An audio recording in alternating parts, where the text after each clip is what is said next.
United States of America and to the republic for which it stands, one nation, under God, indivisible, with liberty and justice for all. We signed up there, so. Okay.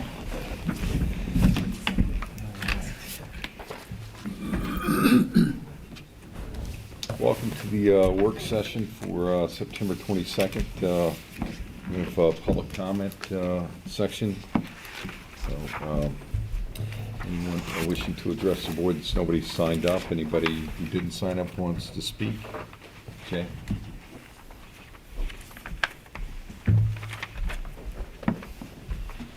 Good evening, J.D. Singh, a resident of the village at 109 Old Town Crossing, and just wanted to follow up on the material that we submitted last month from Meyer Swazi and just get any feedback from you all as to what your thoughts were on the opinion and how we might use it going forward.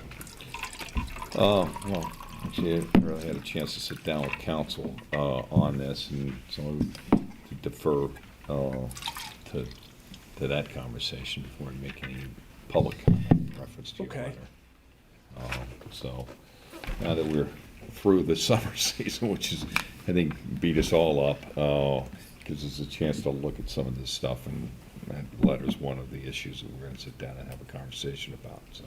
Okay, and if you, we certainly would offer to have them made available to speak with Rick and Okay. any of the members if you have questions. All right. So Okay. appreciate it. Thank you.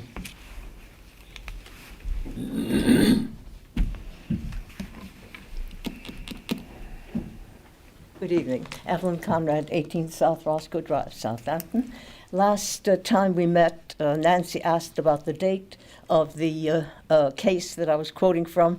I'm going to give you a copy of the decision. I hope Steve can get it reproduced so that you each have a copy of it. Let me read you just one little thing that may also be of interest to Jay.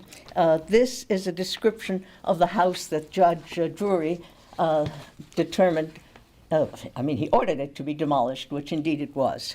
The proposed new residence is a two-story structure, 30 feet in height, with a total of 3,500 square feet, with 4 bedrooms and 3 baths. He found that it was not in harmony with a little cul-de-sac, a subdivision, oddly of the same era as Roscoe subdivision, 1950s, with houses roughly the same size, ranches of 1,500 square feet or not. You'll find that in here. And oddly enough, he also said, which is quite true, that these little ranches had neither historic nor architectural value, but they were people's homes. And he respected that, and he respected the law, which was that you cannot put something that is not harmonious. Size, of course, is the first thing you notice. The first thing, not the last thing.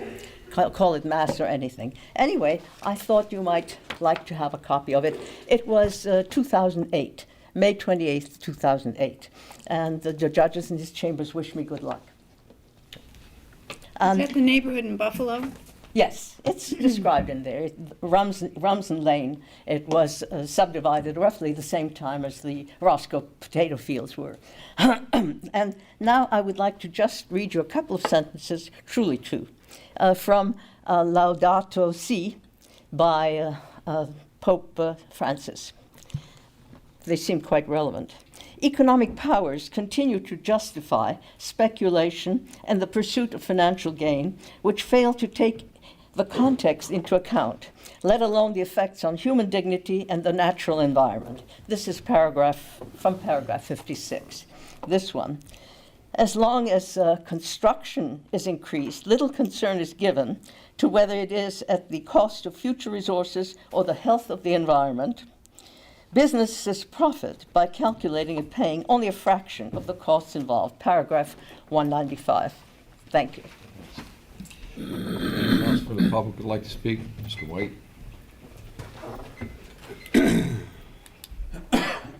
Hello. Name and address for the Michael White.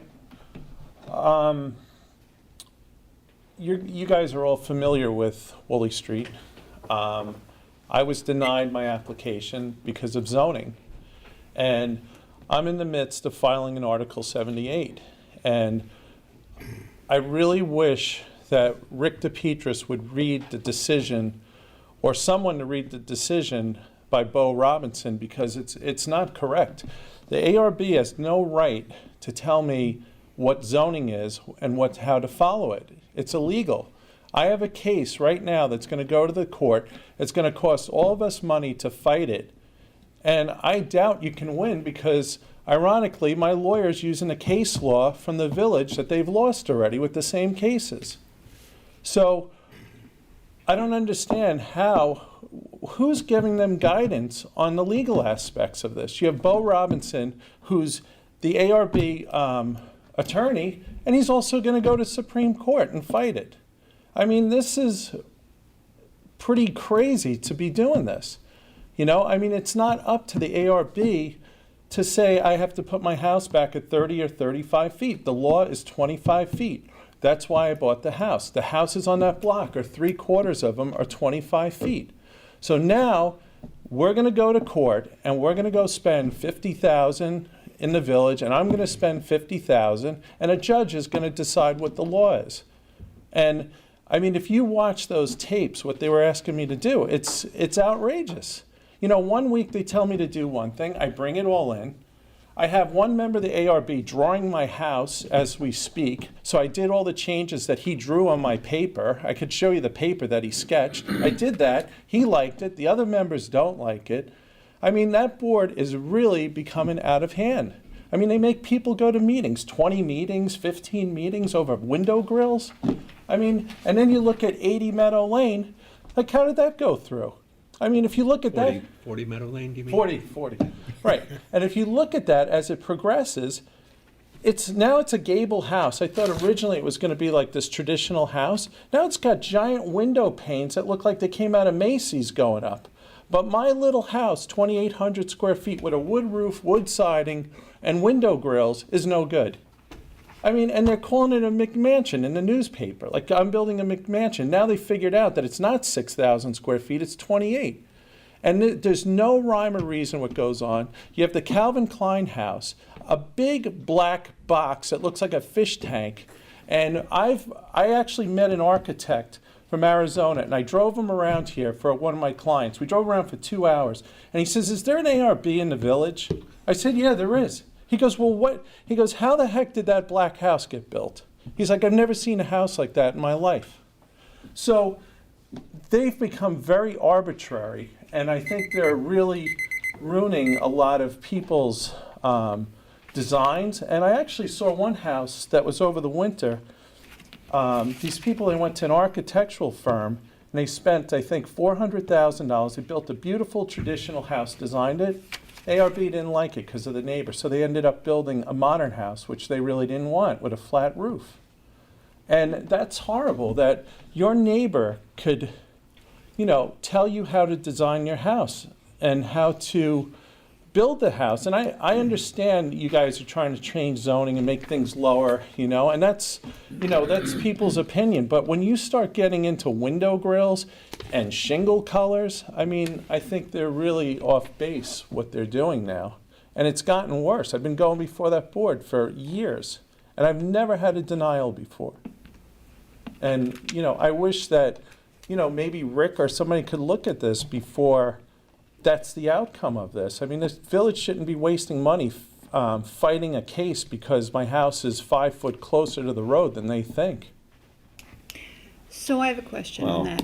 I have a question. You're threatening to file Article 78, and you know, I really don't think this board should make any comment in reference to that because of the potential lawsuit that, But I just want a yeah. clarification on something. Yeah. My clarification is that we have codes in the village and we have setbacks. And when codes change and people either take a house down and rebuild, they have to adhere to the codes that are current. So there's changes that happen. And if originally there were houses that probably were pre-existing, they didn't even have a setback at the time, and now we do have a setback, the minute you take that down, you have to adhere to the new setback. I agree with you. The setback is 25 foot. That's what I'm asking for. I'm not asking for some houses on that block that are 20 foot. I'm not asking for 20 foot. I'm asking for the law is. And that's what you just said is what people are saying because they didn't understand the whole case. It's not for them to decide. It's for John Foster to administer the law and him to look at the book and say, oh, all right, 12,500 zoning, 25 feet. He's allowed to do that. You know, and that's their I job. thought that was 30 feet, no? No, it's 25. It's always been 25. If I'm in that neighborhood. And most of the I think- houses on that block are that far from the street. In fact, I think there's covenants in a lot of those deeds when they made that they have to be 25 feet. So, you know, I think what's going on, I think there's a lot of misinformation going around, and I think the ARB should really be schooled in what their job is, you know? Because there's some members on the board, they admit they don't even know what they're doing. You know, one admits it, and he'll sit on his computer and read the law while he's going through this, and that's not fair. You know, I understand he's trying to help his community, but it's not fair. I mean, zoning is a very difficult business, building's a difficult business, and, you know, I've been doing it for 30 years. I learned something every day, and these guys, you know, they come up there and they're just, well, you know, I think your house should be back further. I think your house should be, you know, purple. I think your house should, you know, and it's just, you know, I think they should really have like some kind of rules that they should adhere to. Well, they do have rules, and there are setbacks, both front yard setbacks, side setbacks, and rear setbacks. But they're not supposed to be talking about that at the meetings, because that has nothing to do with them. You know, like if if the speed limit on the highway is 55, you can't get a ticket for 50 because the policeman says, well, you know, you look like you're not such a good driver. I mean, the law is the law, and that's what you have to adhere to. And they don't understand that. And, you know, they've had numerous lawsuits because of that.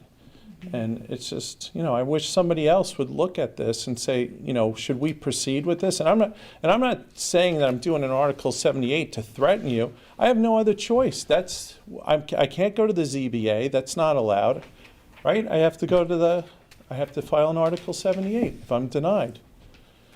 So it's not like I want to do this. I mean, it's costing me money and it's costing me time, and for what reason? You know, so I just wish you would consult with somebody about this. Okay. All right. All right, Thank you. thanks. Anyone else from the public would like to speak? Sure, go ahead.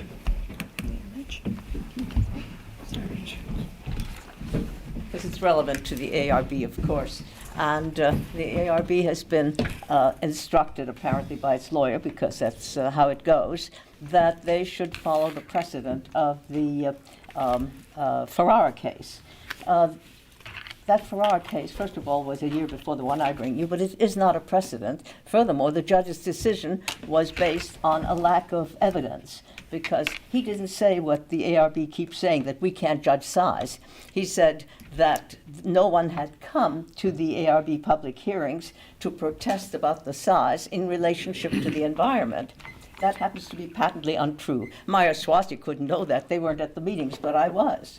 All the ladies from that neighborhood came, and about 4 of them had to stand to show the drawing that they had done, or one of them had done, to scale, showing the tiny little houses and then the Ferrara house. It was an absurdity. So the judge made a decision about the Ferrara house that was not based on evidence. Furthermore, he did not say that they could not decide on size in terms of the other houses. He said that they had not done that, but they had. They had. Furthermore, you have the example, Nancy wanted to know the date, 2008, about the Skirka case, where another New York State Supreme Court judge, which is what we're dealing with in Riverhead, had a house demolished because it was too large for the houses in that area. So think on it. Thank you. Anyone else? Okay, we'll go to no board presentations, no public hearings, communication to the board. We have one letter from Diane Deutschman. Dear Mayor, Eppley Village Trustees, I understand that Susan Stevenson has written to request to be appointed to the village's Board of Architectural Review and Historic Preservation, BARHP. I urge you to favorably consider her for a position. Susan has worked tirelessly and selflessly to maintain the small-town charm of Val Village, which we all know is quickly disappearing. She is smart, honest, fair, and hardworking with no business conflicts of interest. These traits should not be feared, they should be applauded, and you should appoint her to any upcoming vacancy as soon as possible. Having served on the BARHP for many years, I know firsthand the pressure the board is under. However, I have seen what happens when they yield to that pressure. Now more than ever, we need a board that is strong, fair, and impartial. Susan will help to make that a reality. Sincerely, Diane Deutschman. And also to follow that, I have two other letters, one from J.D. Singh and the other one from Bruce Bachman, similar topics supporting Susan Okay. Stevenson's appointment to the ARB, which have here. Okay. Couple of resolutions. Item 1, resolved that the reading of the minutes for the public session of September 10th, 2015 be dispensed with, and those minutes be accepted as filed by the village administrator.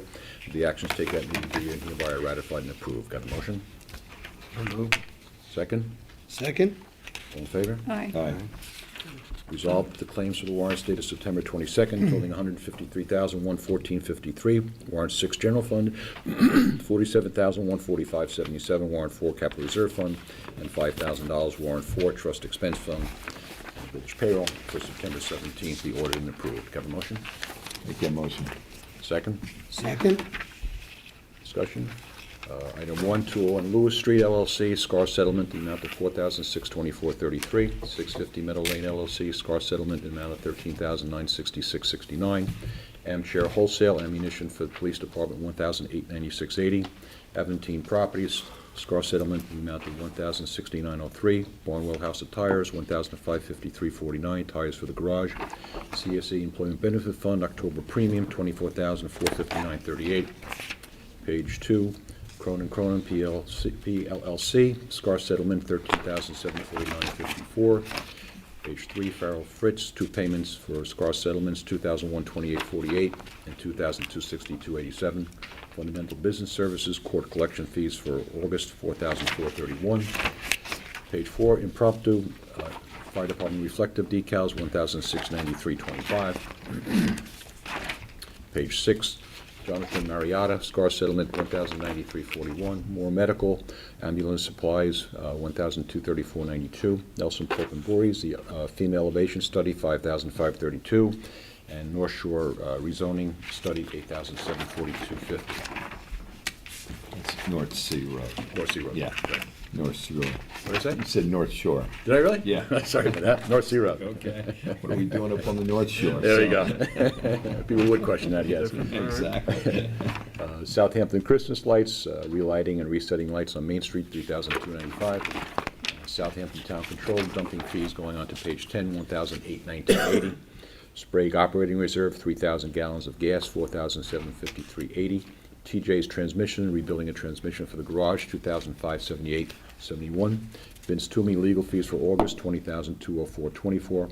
Town of Brookhaven, dumping fees, $1,352.70. Truck King International, sweeper repairs, $1,791.37. And page 11, Verizon August phone bill, $3,746.93. Capital Reserve warrant, Firematic Supply, thermal cameras and kits for the fire department, $35,200. And Mayday Communications, replacement antennas for PD, $11,945.77. Trust warrant, payment to Southampton Cultural Center, for September Fest sponsorship, $5,000. Further discussion? All in favor? Aye. Resolved that the Board of Trustees hereby approves the release of the landscaping maintenance bond in the amount of $23,000 posted by LMR Associates as recommended by Jonathan Foster, Building Inspector. Do I have a motion? Make that motion. Second? Discussion, this is a bond that was posted roughly about 2 months ago. It was a little bit premature. They have a maintenance bond. The landscaping bond is, should be after the building's in, and they're not even sure they're going to proceed with this at this point in time, so they're requesting a refund on it. Okay. All in favor? Aye. Last one, resolved that the Board of Trustees hereby approves the following payments from the capital reserve account, subject to permissive referendum. Firematic Supply, $35,200 from the Fire Equipment Reserve. Mayday Communications, $11,945.77 from the Facilities Reserve. Got a motion? Make the motion. Second. Second. All in favor? Aye. And discussion items, Bob Hand is looking at LED lighting for the police department, replacing everything within the building. He did get a quote from Revco for $28,125.59, which he now has got it reduced to $25,754. PSE&G is going to give a rebate check of $20,515. The estimated savings per year is $9,100. So we'd like to go forward with that replacement lighting, which is kind of a no-brainer. So for $25,000, then we get a rebate check of $20,000. And save $9. Okay. So are these basically light bulbs where we're No, changing the it? fixtures are all being replaced. Oh, okay. Very similar to what he put in the elevator and what we have going up the stairs on the second and third floor. It's incredible. Just a really thin strip with tiny, tiny bulbs. It shows an incredible amount of light and draws basically no power. Basically saved about, first year, you saved $4,000 just by. Right, exactly. I mean, this is something we actually should tell, like the hospital, the school systems, all the other businesses around, because we should be looking at every. Well, he's looking at, we have a discussion, excuse me, a discussion about doing the lighting in the hallway here, but there's a question about whether we should replace the ceiling and put in a drop ceiling or leave the original tiles, so that's, Gary and I are bouncing that around on which way to Okay. go, but I have to give Rob Hand a lot of credit. He does a lot of research on this stuff, and he's just, he's a great asset to the village and comes up with these things that are just incredible. I mean, all the upstairs lights are LEDs, and it's, we're getting rebate checks on that. He does a lot of research on this stuff. Wow. That's great. Wow. That's, I changed out all my bulbs at home to LEDs. They're great. Yeah. All my hi-hats are all LED light bulbs now. Yeah. But the rebate programs that are out there are just unbelievable. Okay. Wow, that's, okay. That's our only discussion item. That's it. We have comments from board members here. Trustee Yastrzemski.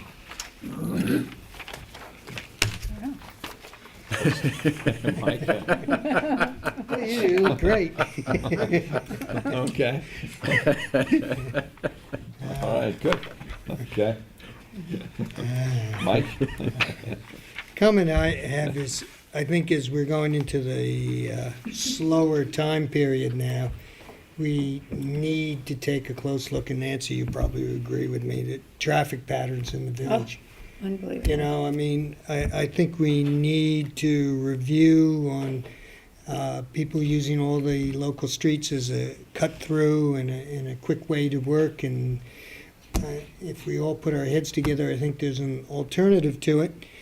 Certainly, they can stay on the highway. The highway is perfectly adequate for them, and most of them are going to the industrial center, and it continues even though it's the winter. The traffic in mornings and late afternoons is just intense.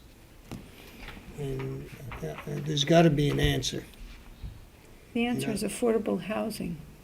Well, I think I Sorry, think but you it can is. direct the Answer is traffic in other affordable housing ways. for people who live and work here because they can no longer afford to live and work here. That's really what it is. So they all live up island and drive out here because they need to work, and they get lots of work here. It's as simple as that. So we need that community preservation fund to take a little bit of that money and buy some areas where they created the problem, so they could now. Well, they didn't create it. Well, didn't in so. some ways they did. I agree with you. I believe in all the land that's been preserved, but I think Even it with also, the- it's a double-edged sword. But even with affordable housing, you'll still get people going through the village. The village needs to take a close look and do some capital improvements so that the streets aren't designed to use as cutoffs.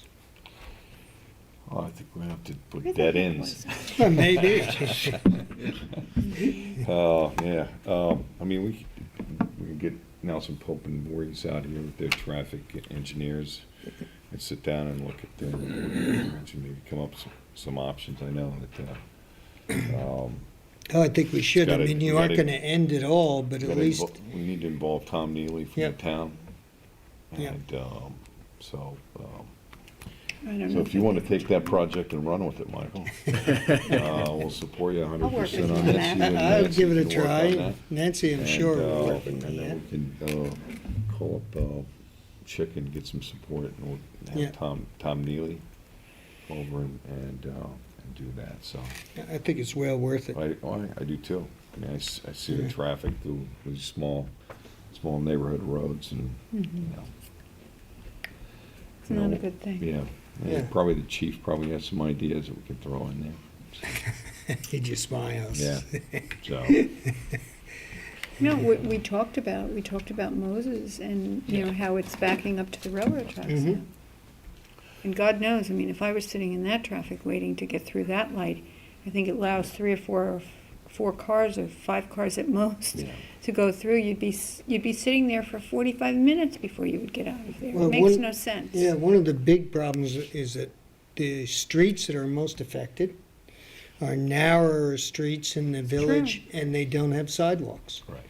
And, you know, I know Prospect Street and West Prospect Street, when the train comes in, you get a lot of people walking there, and then you get the taxis and the cars and the Uber and everybody else doing Warp 7 down the road. It's, Right. you're bound to have a problem. That's a big traffic enforcement component, so maybe part of it, what it involves is, you know, we don't, the formal traffic patrol, we've done that before, maybe that's an investment that we would make. Yeah. And from a staffing standpoint with the police department. And I think we need to look at the speed limit in the village because, you know, a lot of these cars, although they seem like they're speeding, they really aren't. It's just that we have small, narrow streets and they go flying by you and they're doing 30 miles an hour. Well, maybe we need to address that and reduce it down to 25 or 20. Well, we have in certain areas, but you can't make it all 25. We learned that. The state won't allow you to turn the entire village into Well, we don't have to. 25. We can leave North Sea Road and Right. some of the other main thoroughfares as, I do agree, Prospect and West Prospect and Moses. And McGee. And McGee Street. in is White huge. Street. White Street, Yep. and then also Cooper's Farm. Yeah. They're coming down all those areas because they can't get out onto Hill Street, so they're trickling through. I mean, traffic is like water, it finds its way, Right, you know. So, but it's, all right, so, I'll help you set all the meetings Yeah. up and stuff. No, that'd be great. So we'll, That'd be good. start working on that stuff, so, okay. Nance, I don't really have much more to add to that. okay. Bill? One very small, somebody suggested to me the other day an idea that at least has some merit. It's not earth-shaking, but they said we ought to try and persuade the Community Preservation Fund to acquire the fitness center over here on the corner of Windmill and Nugent Street, remove the existing building, try and make something very beautiful by way of flowers and landscaping there, and maybe add some additional parking if you thought that was a good idea. But we all know that we're getting roundly screwed, pardon me, by the amount of money we put in. I think we determined here 6 months ago that we got the figures, and I think we're the biggest payers into it, and we put in,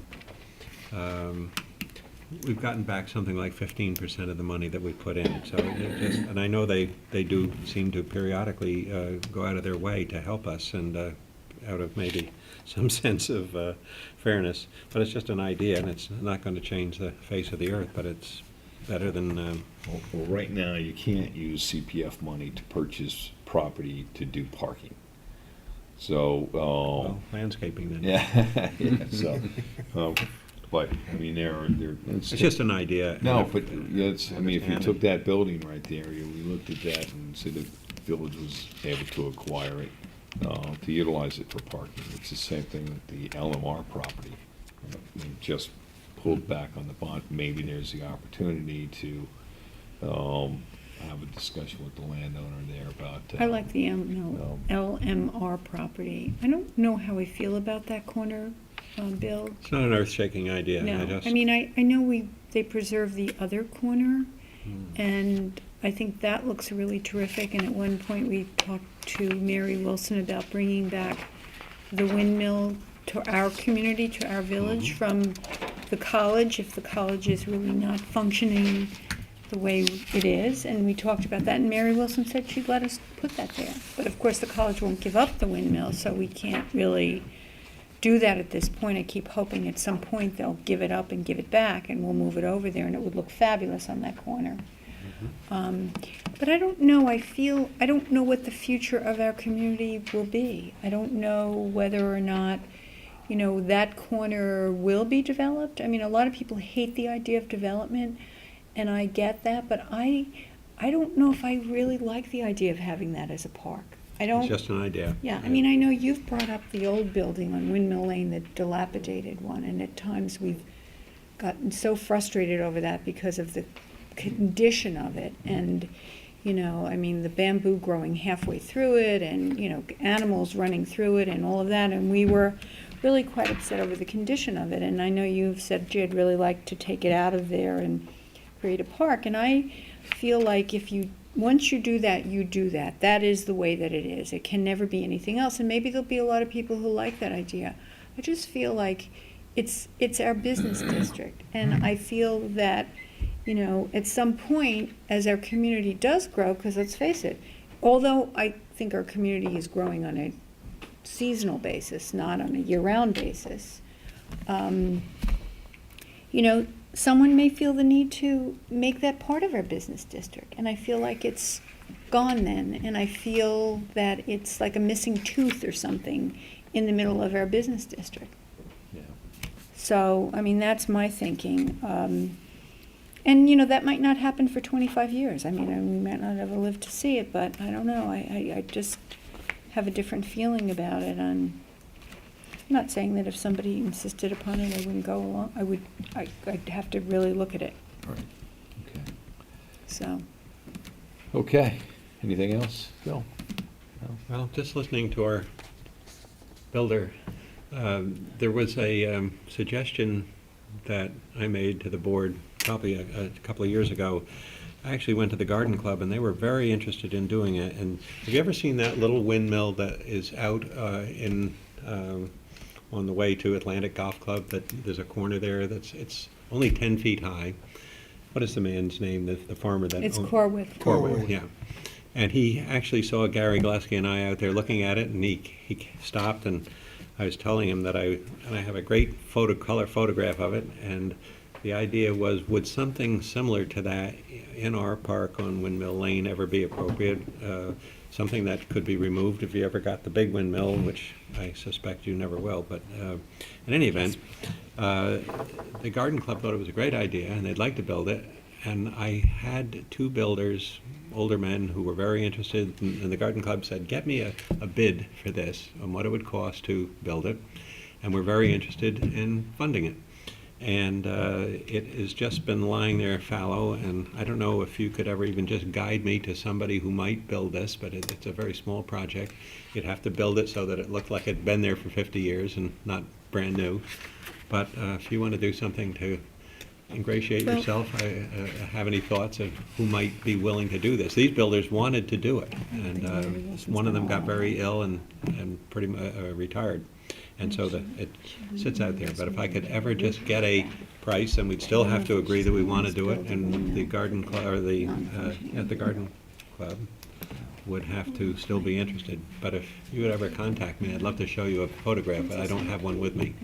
And you might be able to find me somebody. It's a small project, but I think it would bring some notoriety to whoever helped us accomplish this. End of sentence. So, Bill? Okay. I don't want to get into an argument, but we brought this up before, and I told you that I thought that windmill was too tiny to go on that big corner. It should be a little bigger. And the other thing is, Mary Wilson said she would consider us putting the original windmill that was in the village of Southampton on that corner, I don't know if she's gonna give you permission to build one. In other words, that was, Do we need Mary Yeah. Wilson's permission? yeah, you do. She's, well, she's the Community lawyer preservation. in charge. Permission's a little strong, but you need her. Well, actually, Shoots at that? I'm not sure you would like at the time, we Well- all thought it was an interesting idea, that's all. well, I told you I'd give you money towards it, so, but, I didn't want to remind you of that. I remember. And, but you know, maybe if we were able to replicate, the windmill at the college up there. Yeah, and on a bring smaller it back scale or here. something like that, I or don't or a even know larger if- scale. a Listen, larger scale, maybe, even at the. I just at the need a same builder level. You know, to give me an idea, how doable Well, is he's- it? He's threatening a What would it look lawsuit, so I like? don't know if, he's the right guy to, but I'm sure we can find somebody. You know, it's funny because when the windmill at the college came up and we talked Windmill Lane, we talked about Yeah. maybe working with the college. I think Shirley Kenny was the new president of the college at the time, at Stony Brook. And I wrote to Shirley Kenny, and she didn't know anything about the windmill, so she didn't realize how important it was to the college, because a lot of people who graduated used to hang out at that windmill. But anyway, and they all think of that as part of the college. So then when she investigated, she realized that, and she said, I really can't allow you to go forward with it. However, I've talked to a group of people who have been very involved in the college in the past, and we had thought, God, it would be a really great liaison between Stony Brook and the village of Southampton to allow that windmill to come back to Southampton and be put on Windmill Lane. That's not where it originally was, but it was in the village of Southampton.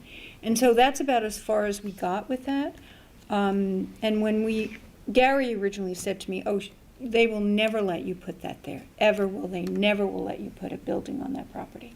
And we contacted Mary Wilson, and she said, well, I really like the idea because it's an old structure, and she said it has a history, and I think that could be really great there. And so she said, I'll remain open-minded about it. So that's kind of where we were with it, and that's about as far as it went. But when I was part of beautification, I mean, I'm still part of it, but in the very beginning, there were people who said, oh my God, that's ridiculous, that's too big, it's too big. And then we had a local architect superimpose it on that corner on an angle, and it was absolutely perfect. It's large, but it looked wonderful and stately standing there. And everybody sort of changed their mind about it, but we haven't been able to get our hands on it, so, you know, if we could, that would be terrific. I just felt that the little Corwith windmill was very tiny. It looked like something a child would play with. And I kind of felt it would look lost on that property. That was my thinking. You know, some people will say you don't want to put something huge there. I don't know the answer. I just know that because it's Windmill Lane, that That's whether what we I could felt, get too. a bigger version of the one I'm talking about, Mhm. frankly, I think that one is too small. Mm-hmm. I also think the other one would be very large, although I certainly wouldn't obstruct it. I just felt that was not going to happen. I'll see if I can find that where they showed it superimposed. You might like to see that. The people Arthur. in the garden Yeah, club Arthur thought it was a Frazier. great idea, and yeah, he's a good friend, and Well, Arthur was the one who superimposed it on the corner, yeah. and it looked great. So, I mean, that was the whole thinking behind it. It's an idea. Yeah. I like the idea. I just would love it to be the original. I don't know if I we would can get too. it. And the other thing is, you know, at the Children's Museum in Bridgehampton, they have a windmill there that was designed for the children, you know, and it really looks fabulous. But, you know, that was another thing. At one point, CMAC said, well, you know, we could make this a fun thing. If we can't get the original one back, let's have the architects all design their idea of what we think the windmill should look like on Windmill Lane, and have a little contest with it, and then make the decision. Yeah. I thought that was a great idea. It is a good idea, a great idea. If Mary So will we're let gonna us go put from it- windmills to Septemberfest, okay?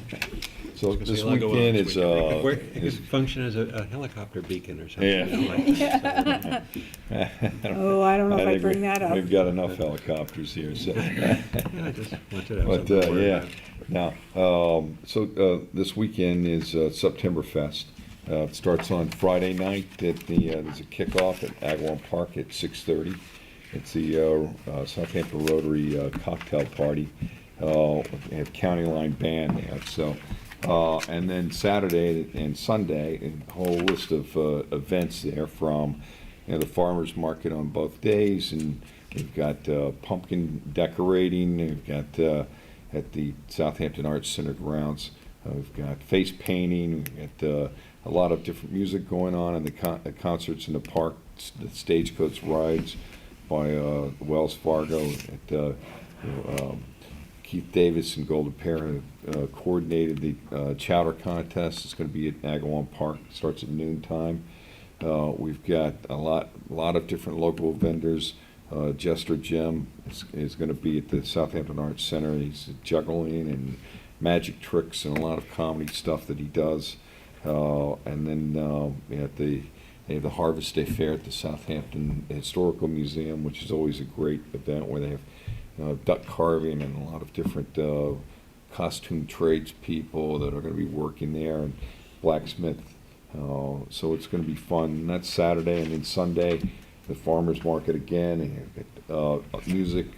Buddy Charles Certain is going to be playing in the park, along with a few other people, and food vendors and art vendors are going to be there.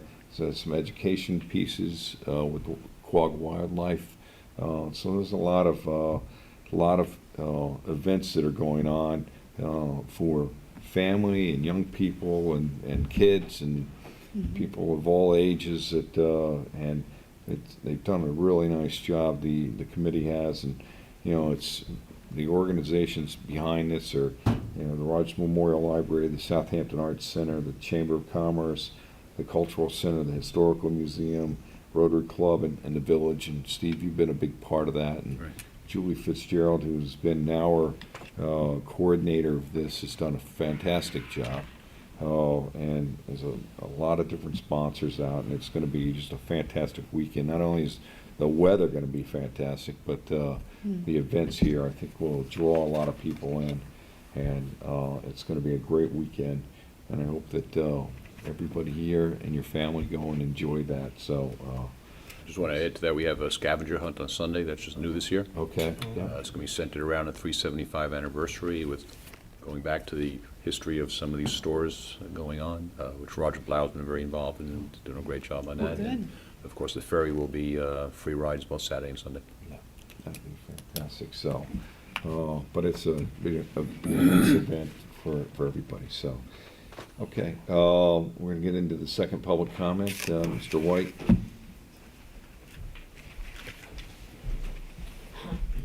Just two things. One, I think I told you I was doing a little project on North Main Street, and maybe I could talk to Bill one day, and maybe we could put a windmill there, maybe take a section of the property of the frontage and maybe build like a little park like at the library, with the roses and, something to that. Because I think that North Main's like at a big transition right now, and they're building a subdivision at the front, which is cleaning up the beginning of the road. And the piece that I have, I'm running a picket fence from the bed and breakfast all the way down, trying to continue it, and hopefully the other people continue it at some point. So I think it's important. I got input from the Historical Society, and maybe that's the place to put mini windmill. We could figure out how much frontage we need and what to do, and maybe put bench seats there or something, because a lot of people walk on that street on the sidewalk. So that was one idea. And the other thing is, I don't understand the CPF. I don't know why we don't go back and get a referendum or whatever we have to do. So maybe 1%, half of the 2% goes to infrastructure, like we need a sewer system or whatever we need, because we're wasting CPF money now. We're buying farm fields. We're trying to tell everybody we're saving the water, and they're the ones polluting the water. It makes no sense. I have a house in Bridgehampton. The water's got temic in it. It's got nitrates in it. It's coming from the farm that the CPF bought, and they said they don't want houses there because they don't want pollution.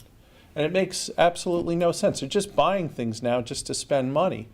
And I think places like Riverside, that needs a sewer system, that's never going to happen because they don't have the money.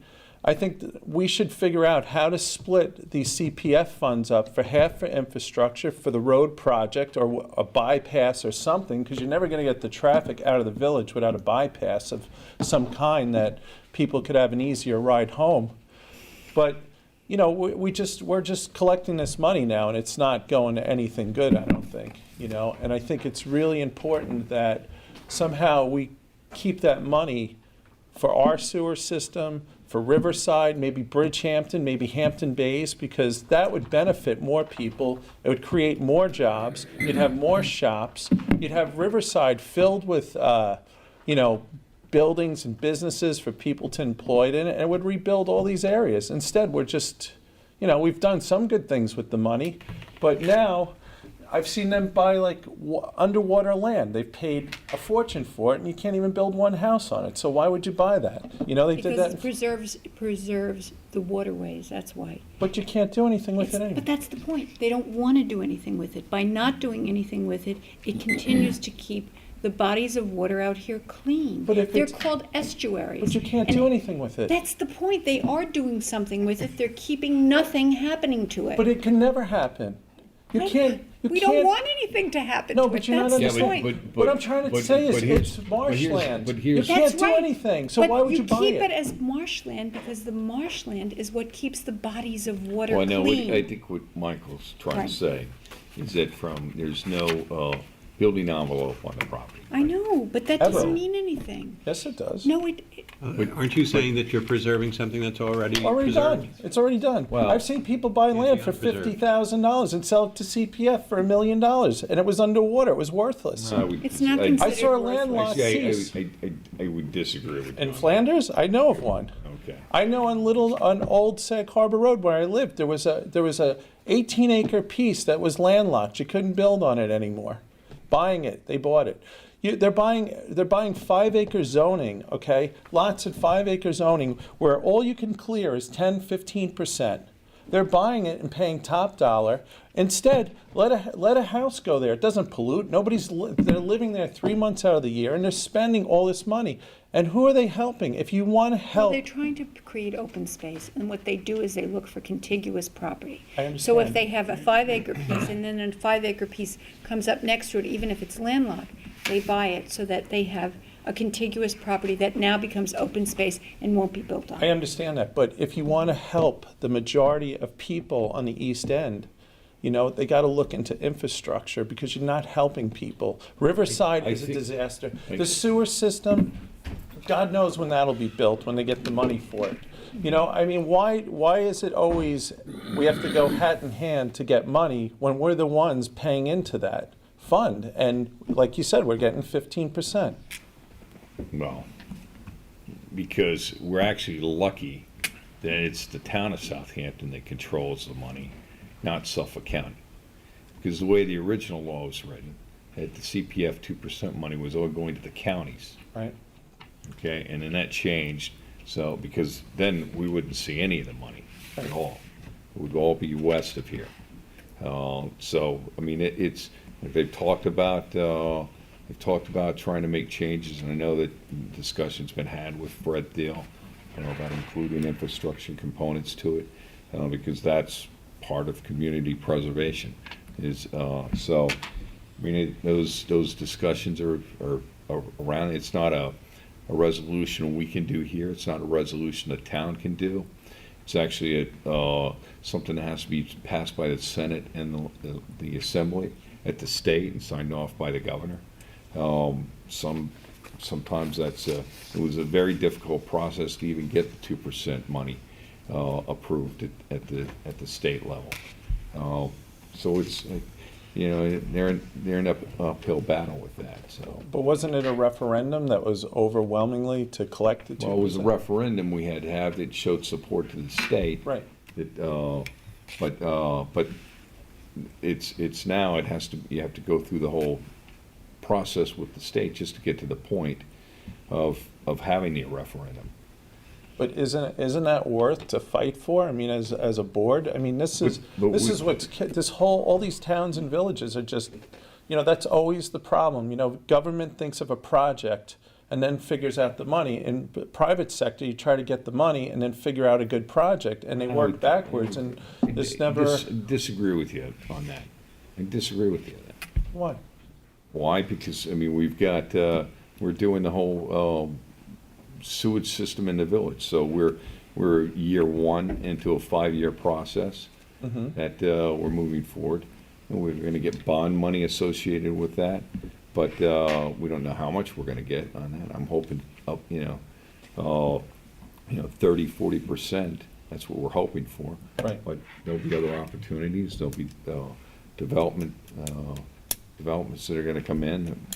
Instead of doing park fund, maybe there's opportunities to pay into that. There's a lot of different things. Some of the stuff you brought up at other meetings, And but look, if I could get my hands on CPF money to fund our sewer district here, we'd do it in a heartbeat. Well, trust me on that. No, I know you would. I know you would. I just think I there's sit on that kind of- committee, and I'm in debates with people over how that money's spent. Right.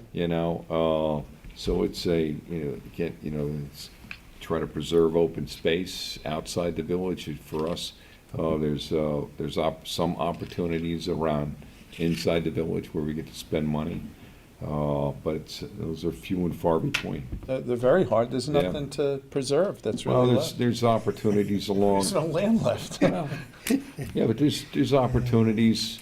There's some farmland that's available that you have to have a willing participant in it, so the landowner has to be willing to do things. The value of land in the village of Southampton has increased dramatically. Yeah. For me, I always like to look at Meadow Lane and on the north side of Meadow Lane where there are still some parcels around that we've been able to preserve, and there's a couple more we'd like to purchase. And you talk about building envelopes.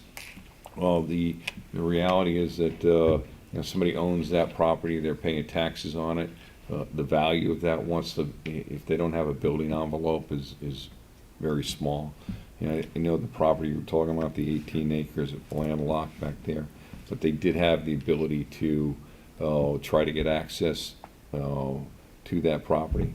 I mean, it's a long, drawn-out process, but and then you look at, trying to is it in the greenbelt area? Is it in the an estuary system that we're trying to protect?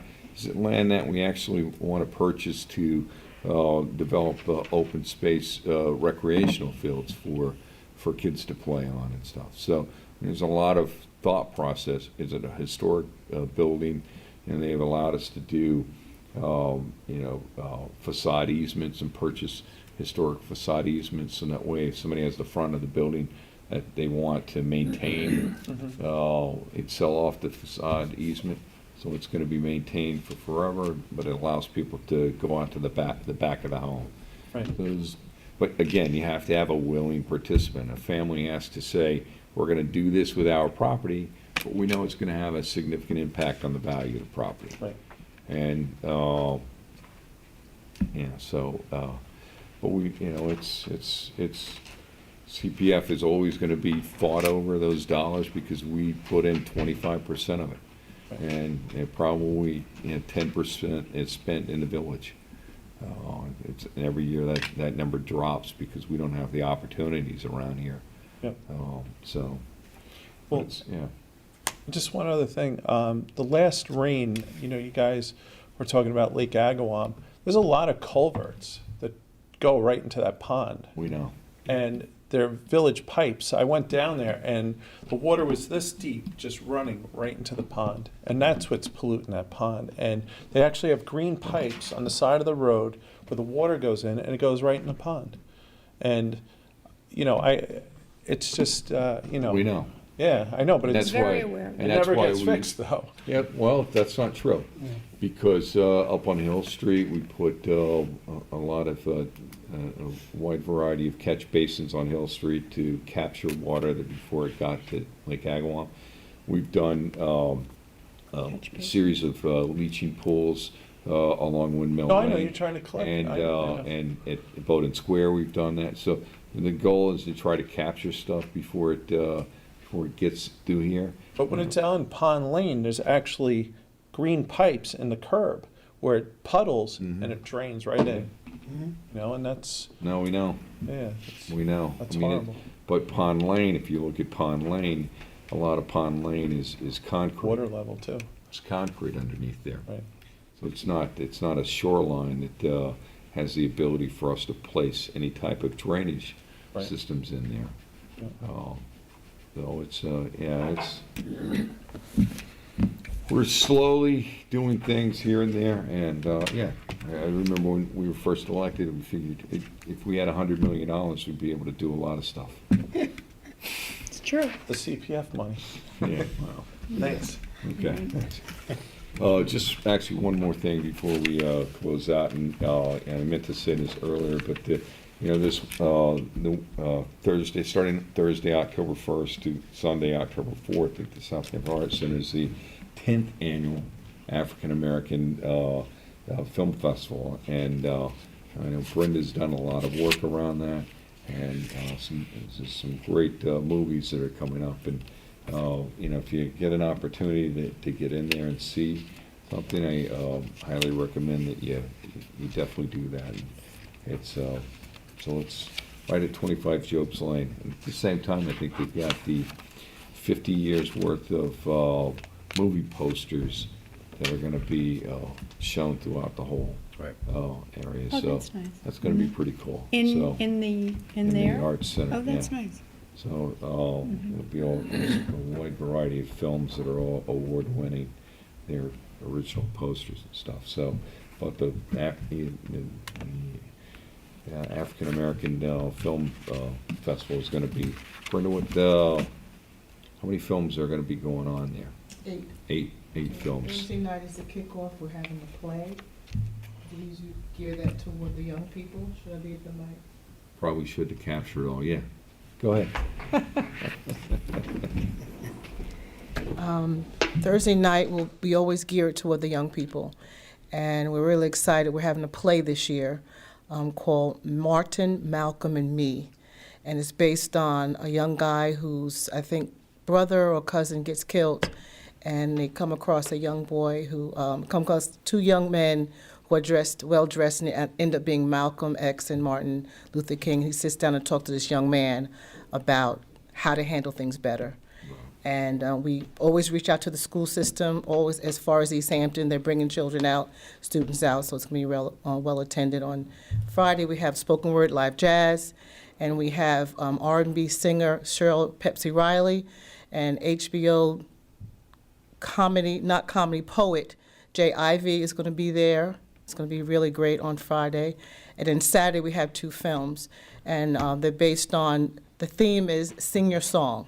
And it's based on the music that's been played during the Civil Rights Movement and how powerful music's been used in the African American community and the culture.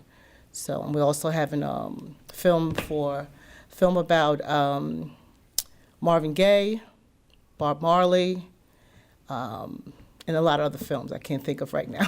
I put you on the spot. Yeah, you did. It's okay, but I just want to make sure it was announced, and I want Did you do the everybody. background singers? Excuse me? Did you do the background No, singers? we didn't do that yet.